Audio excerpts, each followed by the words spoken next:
Each March, millions of college basketball fans fill out a bracket, hoping to pen the first ever perfect March Madness bracket, or at least beat their coworkers.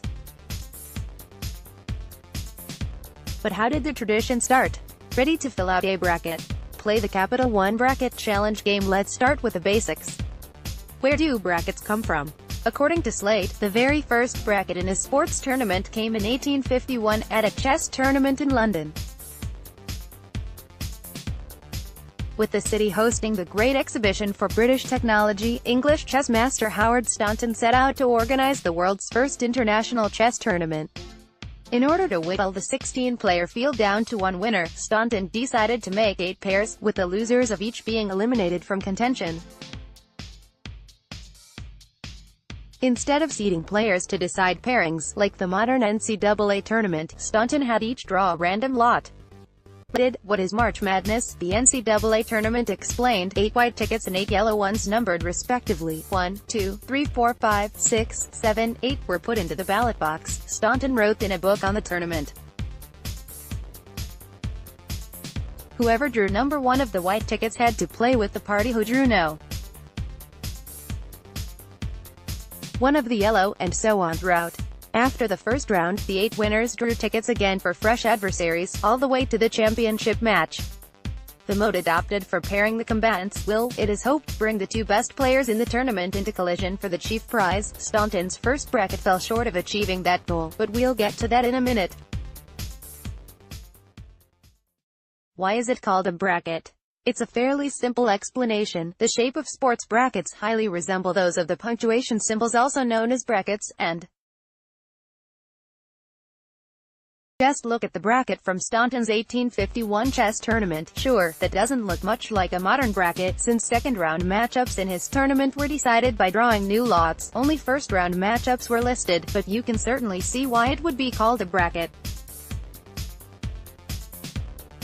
How does the NCAA tournament bracket work? Before we get into the specifics, let's take a look at what the modern NCAA Division I Men's Basketball Championship bracket looks like, and here's a PDF. While the NCAA tournament bracket can likely trace its origin back to the 1851 chess tournament, a few problems that arose in that tournament helped shape the NCAA tournament bracket differently.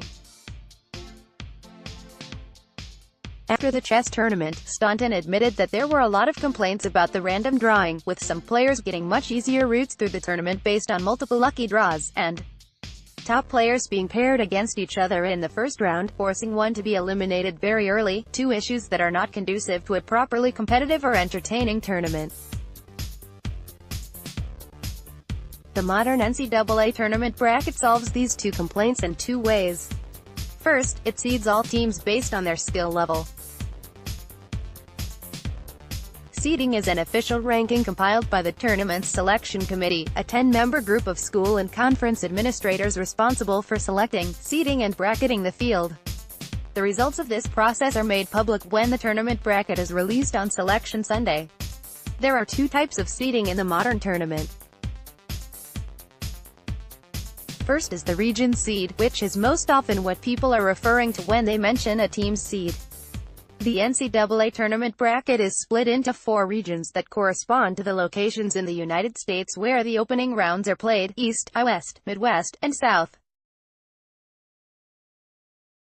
Each region has 16 teams, which are each ranked 1, the highest, through 16, the lowest.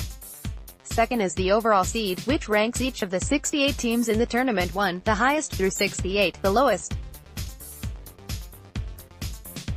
This is used to help determine which seeds are placed in which regions. For fairness, the committee tries not to place the best 1 seed in the same region as the best 2 seed, and so on. This process serves to reward teams that performed better in the regular season with easier routes to the championship, and also spreads the best teams throughout the bracket so that no region is unfairly lopsided and competition is as fair as possible. Second, instead of having teams redraw for new competition after every round, the NCAA tournament bracket's advancement is set before any team plays.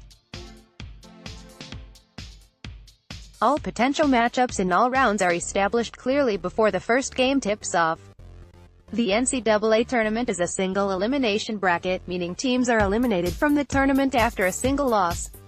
Win or go home. Other sports tournaments employ multiple elimination brackets. For example, the College World Series is a double elimination tournament, where teams are no longer in the running for the championship after they lose 2 games. Finally, the current NCAA tournament has 68 teams. 8 of the lowest-ranked teams play in the first 4, 8 games played before the first round of the tournament to narrow the field down to 64.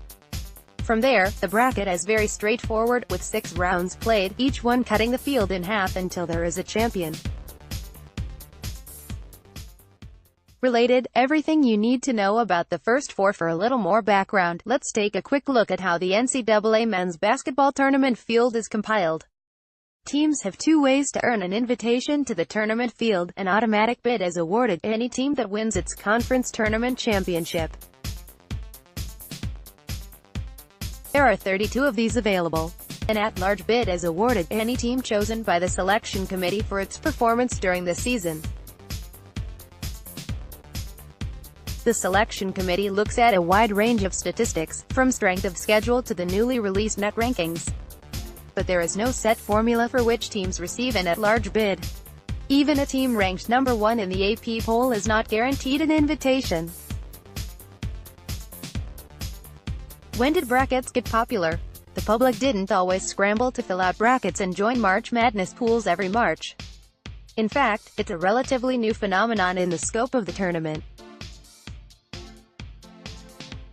The NCAA tournament's bracket was volatile through much of its first half-century, with the format and number of teams changing multiple times throughout, leading to some brackets that were far from user-friendly. For instance, in 1959, the tournament consisted of 23 teams, with 9 receiving first-round byes. That certainly limits the appeal to the casual fan. Furthermore, in the 1960s and 70s, UCLA won 10 championships in a period of 12 years. There wasn't much thrill in picking a bracket when everyone knew who was going to win it.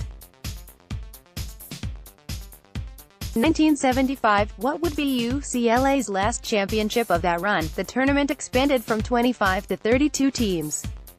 In 1985, the tournament made another huge leap, from 53 teams to 64, adding more games and more chances for upsets. According to the Smithsonian, the first bracket pool started in 1977 in a Staten Island bar, where 88 people filled out brackets and pitted them against each other's.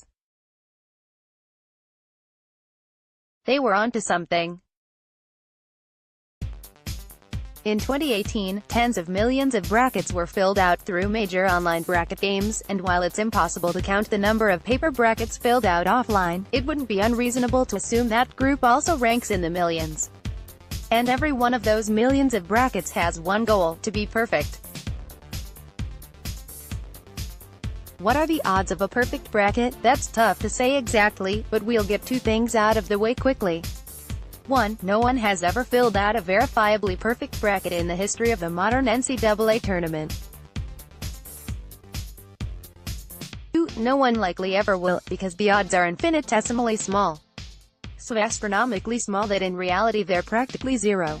Let's take a look. More, the absurd odds of a perfect NCAA tournament bracket put into perspective. Virtually all NCAA tournament brackets disregard the first 4 and only pick games starting with the first round. Since there are 64 teams in those brackets, the most basic calculation is the number of possible outcomes for 63 games picked randomly. That would be 2, the number of potential winners for each game, to the 63rd power, the number of games in the bracket. More simply, that's 2 times 2, 63 times, which is equal to roughly 9.2 quintillion. For reference, if you filled out 1 billion random brackets every single second for 100 straight years, you would still be 6 quintillion brackets shy of 9.2 quintillion. But that only applies if every game is a coin flip. In practice, there's a lot of information that usually goes into picking brackets. The most basic is seeding, which we discussed earlier. Since every team is seeded 1 to 16 in its region, with the highest-ranked team receiving a 1 seed, and the lowest a 16, even someone who has no basketball knowledge at all can make a sum with Educated guess on which team is favored in each matchup. DePaul professor Jeff Bergen broke down the odds for someone making informed decisions for each game and came up with odds of 1 in 128 billion. Much better than 1 in 9 quintillion for sure, but still almost so low as to be negligible. If every single person in the U.S. had the basketball knowledge Bergen accounted for, and each filled out a bracket, the chance that one of those would be perfect is less than 0.25%. What's more, a lot of the calculations for perfect brackets assumed that the 1 vs 16 matchup was an automatic win for the 1 seed, since before 2018, a 1 seed had never lost to a 16 seed in the history of the tournament. Since UMBC showed that upset was possible last year, the odds of a perfect bracket just got even worse. Sorry. So, what is the greatest bracket we know of? We looked at millions of brackets from the largest online bracket games to find the longest a verifiable bracket had gone undefeated, and the best we have found went an incredible 39 games before getting one wrong. That's ridiculous, but it's still just 61.9% of the way to a perfect bracket. In 2018, the best bracket in our Capital One Bracket Challenge game, out of millions of entries, picked 51 of 63 games correctly, for a percentage of 80.95. In the 8 years that we've run a bracket game, the best we've ever seen is 54 picks, 85.7% accuracy, which happened in both 2015 and 2017. Here's the breakdown for the winning brackets every year in our Bracket Challenge game, with the number of games correctly picked compared to the number of games per round, year first round, second round, Sweet 16 Elite 8 Final 4 Championship 2018 and 27 30 seconds 12 16ths 6 eighths 3 quarters 2 halves 1 over 1 2017 and 28 30 seconds 13 16ths 6 eighths 4 quarters 2 halves 1 over 1 2016 and 25 30 seconds 11 16ths 7 eighths 4 quarters 2 halves 1 over 1 2015 and 25 30 seconds 15 16ths 7 eighths 4 quarters 2 halves 1 over 1 2014 and 25 30 seconds 11 16ths 6 eighths 4 quarters 2 halves 1 over 1 2013 and 22 30 seconds 12 16ths 7 eighths 3 quarters 2 halves 1 over 1 2012 and 23 30 seconds 12 16ths 7 eighths 3 quarters 2 halves 1 over 1 2011 and 25 30 seconds 10 16ths 5 eighths 2 quarters 2 halves 1 over 1